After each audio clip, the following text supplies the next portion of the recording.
बिस्मिल्लाहिर्रहमानिर्रहीम। अस्सलाम वालेकुम नाज़रीन। प्रोग्राम क्लिनिक ऑनलाइन के साथ आपका मेज़बान डॉक्टर शहजाद अली हसन मामूल हाजिर खिदमत है एक नए प्रोग्राम, नए मौजू और एक नए मेहमान के साथ। हमारा हफ्ता आज शुरू हो गया और इंशाअल्लाह ताला पूरे हफ्ते जो है रोज़ाना बराह रास्त मौजूद होंगे नए नए टॉपिक के साथ, नए नए डॉक्टर्स के साथ। लेकिन एक बात जो कि ज़िंदगी में बहुत ज़रूरी है वो है म्याना रवैया। कोई भी काम हो, किसी से मोहब्बत करें, अगर एक्सट्रीम पे जाके करें तो वो मोहब्बत नहीं हो जाती, वो एक अज़ाब हो जाता है दूसरे के लिए। नफ़रत में भी आप यही होता है सिलसिला कि हल्की फुल्की नफ़रत तक तो सही होती है, लेकिन अगर यहाँ पे भी एक्सट्रीम पे चले जाएं तो फिर नतीजा आप देख लेते हैं क्या हो रहा है हमारे मुल्क में।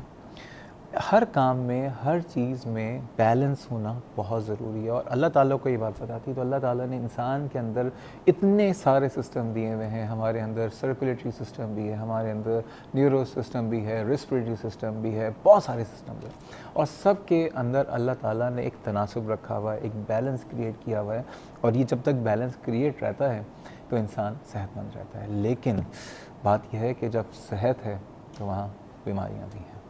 ये म्याना रवि, ये बैलेंस, ये तनासब आउट होता है और कोई चीज़ या तो कम हो जाए या बढ़ जाए तो फिर जिस्म बीमार हो जाता है। पिछले हफ्ते हमने बात की थी एक ऐसी बीमारी की जिसमें बैलेंस आउट हुआ एक सिस्टम का और उसमें एबनॉर्मल सेल्स जो है ना उसकी प्रोडक्शन बढ़ गई।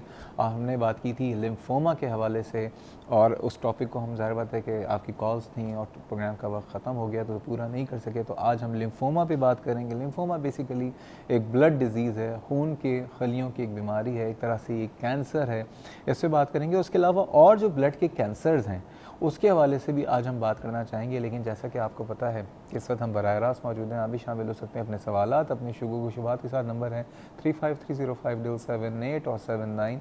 कराची से बाहर के व्यूअर्स नंबर डायल करने से पहले डायल करें कराची कोड दैट इज़ 021। और एक दरख्वास्त करूँगा कि ब्लड से रिलेटेड स्पेशली जो ब्लड कैंसर्स हैं, लिम्फोमा है, ल्यूकीमिया है, उस तक सवाल करेंगे तो बहुत अच्छा होगा ताकि टाइम भी हमारा जो है बच जाएगा और हम बात भी पूरी कर सकेंगे। और जब भी कॉल करें टीवी का वॉल्यूम ज़रूर बंद कर दें।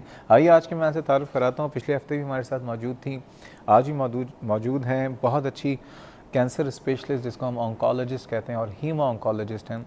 सबसे बड़ी बात ये, इन तमाम डॉक्टर्स जो कि मुल्क से बाहर जाते हैं वहाँ ट्रेनिंग करते हैं और उसके बाद उनको एक वहाँ ऑप्शन होता है कि वहीं पर रह जाएं, क्योंकि डॉक्टर्स को वहाँ पे आप यकीन करें बड़ी अय्याशियाँ होती हैं। लेकिन वो डॉक्टर्स अपना तमाम सब कुछ छोड़ छाड़ के जो मुल्क में आ रहे होते हैं वापस, और क्योंकि उनको ट्रेनिंग मिली होती है वो कहीं पे भी जा सकते हैं, लेकिन वापस मुल्क में आते हैं और इन हालात में जहाँ पे मुल्क के हालात ज़्यादा अच्छे नहीं लेकिन फिर भी ये यहाँ पे लोगों के लिए सर्व कर रहे हैं, तो बड़ी बात है। ऐसी एज डॉक्टर हमारे साथ मौजूद हैं, डॉक्टर आज़मीना वली मोहम्मद साहिबा, कंसल्टेंट ऑन्कोलॉजिस्ट हैं और 100 सिटी हॉस्पिटल कराची से वाबस्ता हैं। अस्सलाम वालेकुम। वालेकुम अस्सलाम। कैसी हैं आप? ठीक। एक सवाल जो हर एक से पूछता हूँ, वो हर वो डॉक्टर जो कि वापस आते हैं क्यों आ गए?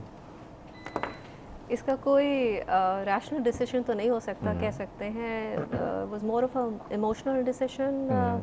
फैमिली थी और हम ऐसे स्टेज पे थे जहाँ ट्रेनिंग ख़त्म की थी और चॉइस थी कि यहाँ रुक जाएं या वापस चलें। तो उस टाइम पे जो डिसीजन बनाया कि चलते हैं वापस, देखते हैं, we'll try out our luck and see how things work out. Family भी थी यहाँ मौजूद तो उनके लिए भी आना जो है वो ज़रूरी था। बिल्कुल सही। बट अल्हम्दुलिल्लाह रिग्रेट तो नहीं किया आने के बाद? रिग्रेट्स नहीं। अब कुछ कंट्री की सिचुएशन ऐसी है, सिक्योरिटी ऐसी है कि हर वक्त एक खौफ सा, डर सा लगा रहता है। But medically speaking, practice wise speaking और जो लोगों ने फीडबैक दिया है, रिस्पांस दिया है, जो इज़्ज़त दी है, उसके हिसाब से तो कोई रिग्रेट नहीं है। That is wonderful, that is wonderful. जो भी है, जैसा भी है, मैं कहता हूँ हमारे लिए तो जन्नत है। इससे अच्छा मुल्क हमारे लिए बिल्कुल कोई और नहीं है। बिल्कुल बिल्कुल ठीक है ना? Pakistan is the best for us और आई थिंक इंशाल्लाह ताला जो लोग इसमें रहते हैं वो इसको बेस्ट बनाएंगे भी। डॉक्टर साहब आइए, ये बताइए, हमने बात की थी लिम्फोमा के हवाले से। मैं चाहूँगा थोड़ा सा आप उन तमाम व्यूअर्स के लिए जो आज पहली दफ़ा ज्वाइन कर रहे हैं बता दें लिम्फोमा क्या है, कैसे प्रोड्यूस होता है, क्या अलामतें होती हैं और उससे क्या हो जाता है? ओके। लास्ट वीक भी हमने इसके बारे में बात की थी कि लिम्फोमा जो है वो लिम्फ नोड्स का कैंसर होता है और ये लिम्फ नोड्स जो हैं वो जगह जगह बॉडी में मौजूद होते हैं। ये हमारे नेक के ग्लैंड से लेके आर्मपिट में, ग्रोइन में, चेस्ट में, हमारे एब्डोमेन में, मैदे के साथ, हर किसी के साथ एसोसिएटेड होते हैं। इनका बेसिक जो फंक्शन होता है वो इन्फेक्शन की और उस जगह की ड्रेनेज होता है। तो जब भी कोई इन्फेक्शन हो जाए तो आप देखते हैं कि गुदूद बढ़ जाते हैं, गले का इन्फेक्शन हो, टॉन्सिल्स हो तो फिर उसके साथ गुदूद बढ़ जाते हैं, ट्यूबरकुलोसिस टीबी हो उसमें गुदूद बढ़ जाते हैं। तो ये एक रिएक्शन के तौर पे गुदूद जो हैं वो रिएक्ट करते हैं, उसमें सेल्स जो होते हैं सोल्जर्स की तरह होते हैं, लिम्फोसाइट्स वाइट सेल्स जो होते हैं वो बढ़ जाते हैं और फिर वो इन्फेक्शन को फाइट करते हैं। तो एक रीज़न होता है। अगर ये without any reason, without any cause जो है वो मल्टीप्लिकेशन शुरू कर दें, ये वाइट सेल्स जो मौजूद होते हैं लिम्फ नोड्स के अंदर एबनॉर्मल ग्रोथ इख्तियार कर लें, तो फिर वो गुदूद बढ़ जाते हैं और फिर उसको हम लिम्फोमा कहते हैं। इसकी जो साइंस एंड सिम्टम्स हैं उसमें स्पेसिफिक होते हैं, जिस जगह मौजूद होते हैं उससे रिलेटेड साइंस एंड सिम्टम्स होते हैं। तो ये गले में इनलार्जमेंट हो गई, गुदूद की इनलार्जमेंट, ग्लैंड्स की इनलार्जमेंट हो गई, उसमें यूजुअली पेन नहीं होता, लेकिन जब ये इतने बड़े हो जाएं कि उसके आसपास के स्ट्रक्चर्स को दबाव प्रेशर डालें तो फिर उसमें दर्द सेकेंडरी पेन शुरू हो जाता है।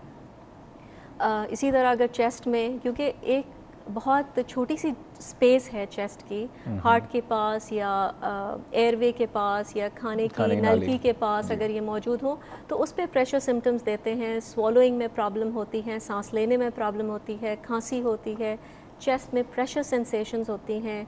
इसी तरह अगर ये पेट के गुदूद में बढ़ जाए तो वहाँ भी इनलार्जमेंट की वजह से, बड़े होने की वजह से जो है वो खाने पीने की जो सारी मैकेनिज़म्स हैं उसमें डिस्टर्बेंस होती है।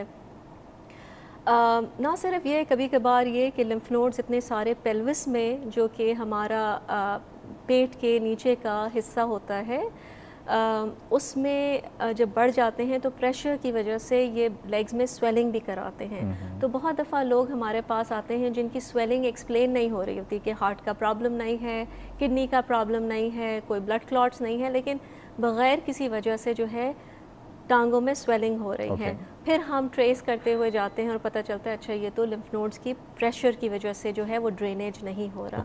तो ये तो स्पेसिफिक साइट जो है स्पेसिफिक सिम्टम्स होते हैं।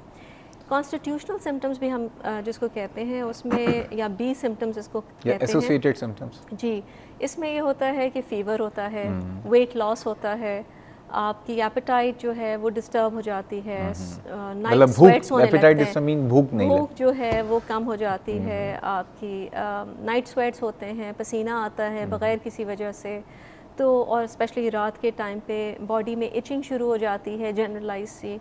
तो ये सारे सिम्टम्स जो हैं वो लिम्फोमा के साथ एसोसिएटेड होते हैं। एक काम ही करते हैं कि इससे पहले कि आपसे पूछूं होता क्यों है, हमारे साथ लाहौर से कॉलर है अबू बकर साहब, आपकी इजाज़त है? जी जी बिल्कुल। अस्सलाम वालेकुम अबू बकर साहब। जी वालेकुम सलाम। कैसे हैं आप, ठीक हैं? हेलो, आप कैसे हैं, खैरियत से हैं? जी सर, शुक्र अल्लाह का। जनाब जनाब सवाल क्या है आपका? सर जी मैं जानना चाह रहा था, अगर प्लीज़ अबू बकर साहब टीवी का वॉल्यूम बंद कर दें, जुल्म ना करें। जी ये मेरी वालदा का ना चेस्ट का मसला है जी, तो उसके बारे में ये जानना चाह रहा हूँ कि उनकी जो है ना अपना खांसी आती है और अपना इधर सीने में दर्द भी होती है, तो उसके बारे में ये जानना चाह रहे थे आपसे कि ये बताइए वज़न में कमी है उनके कोई? हाँ जी, वजन में कमी है। आपने किसी डॉक्टर को दिखाया अभी तक?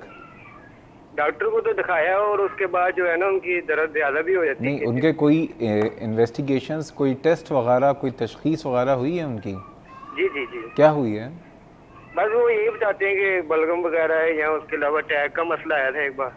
नहीं, उनको कोई नमूनिया भी हो सकता है, उनको COPD जो है वो भी हो सकती है, उनको हार्ट का भी कोई मसला हो सकता है। कोई चीज़ आपने, मतलब देखें सिर्फ खांसी होना, डॉक्टर साहबा क्या कहेंगी इस हवाले से? हाँ, ये देखें बहुत दफ़ा ये होता है कि GERD जिसको कहते हैं, गैस्ट्रोएसोफेजियल रिफ्लक्स डिजीज़, वो भी इस तरह से प्रेजेंट करती है बग़ैर किसी वजह, मतलब वो स्पेसिफिक नहीं बता सकते हैं कि हमें हार्ट बर्न हो रहा है, वो सिर्फ खांसी आती है, रिफ्लक्स होता है, लेकिन वज़न में भी कमी है और इनको, हाँ ये सिर्फ इस तरह से जो है वो बताना मुश्किल है। अगर इनके चेस्ट एक्सरे हुआ है, इनका किसी ने मुआयना किया है, एग्जामिन किया है, तो फिर ये जो है history, physical examination, basic investigations जो है हमें QN करते हैं, तो इनको ज़रूरी है कि जाएं, इनका चेस्ट एक्सरे हाँ करवाएं। कभी कभार TB हो सकती है। नहीं, बेसिकली इसके लिए, क्योंकि खांसी होना, वज़न में कमी, ये खाने की नाली का मसला भी हो सकता है, सांस का भी मसला हो सकता है, दिल का भी मसला हो सकता है, और भी कोई मसला हो सकता है, लंग के कैंसर्स हो बिल्कुल। सकते हैं, तो बेस्ट TB ये हो सकती कि है। किसी फिजिशियन से एक दफ़ा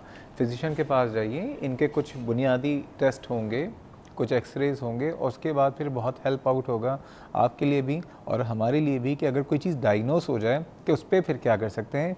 ठीक है, जाइएगा ज़रूर, वेट मत कीजिए, टेक इट वेरी सीरियसली। लेकिन हमें जाना है, कहाँ जाना है, कहीं दूर नहीं जा रहे, हम जा रहे हैं एक छोटे से ब्रेक के बात करेंगे, लिम्फोमा पे बात करेंगे, बाकी ल्यूकीमियाज या कैंसर्स के वाले से हमारे साथ रहिएगा।